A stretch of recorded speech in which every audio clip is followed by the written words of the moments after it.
මහා ක්‍රිෂ්ණ දෙවියන්ගේ ආශිර්වාදය මට ලැබුණා. යමුනා දැන්වත් එළියට එන්න. තමුන්ගේ අන්තිම හෝරාව උදා වෙලා මෙච්චර කල් කරපු පව් වලට පන්ති ගෙවන්න ලැහැස්ති වෙන්න. ඒක වෙන්න බැහැ. අහිම්බුන නාගශක්තිය කාපුව ගන්න කාටවත් බැහැ. ඔබ මාව රවට්ටන්න හදන්න එපා අනන්‍යා. රුචිකා මෙන්න මේ අනන්‍යා හැපින්නේව මරලා දාන්න. නවතුන රුචිකා.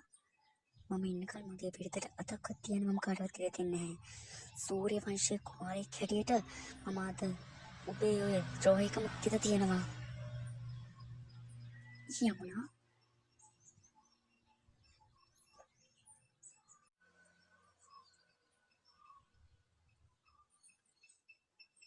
ඔයා මගේ දෙමාපියන්ව මැරුවා.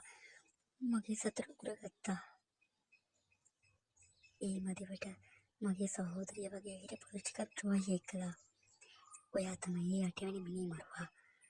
මම අද ඔයව මරන්නේ මගේ පරිගැනීමට විතරක් නෙවෙයි. මුළු නාග ලෝකෙටම ඔයාගේ අද මායාවන් නිදහස් කරන්නයි. මෙරියන්න අනන්‍යා. මම තමයි මේ ලෝකේ බලවත්ම රැජින. නැහැ ඔයා බලවත් නැහැ. ඔයා ඉන්නේ පාපයි.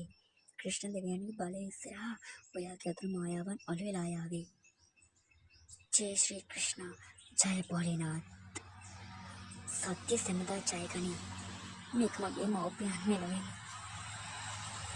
අනනේ මට සමාව දෙන්න. මා බේරගන්න. යමුන මාව මුලා කළා.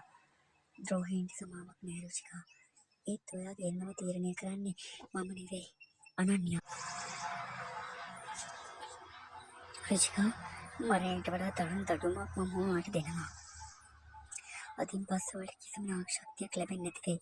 ඔයා සාමාන්‍ය සර්පයෙක් වෙලා මේ වනාන්තරයේ මිදීවි. අපි දෙන්න අනන්‍යා. දැන් හැමදේම ඉවරයි. ඔව් ආර්යයන් යුක්තියට උනා. මගේ මව්පියන්ගේ ආත්මයට දැන් සාමය ලැබෙයි.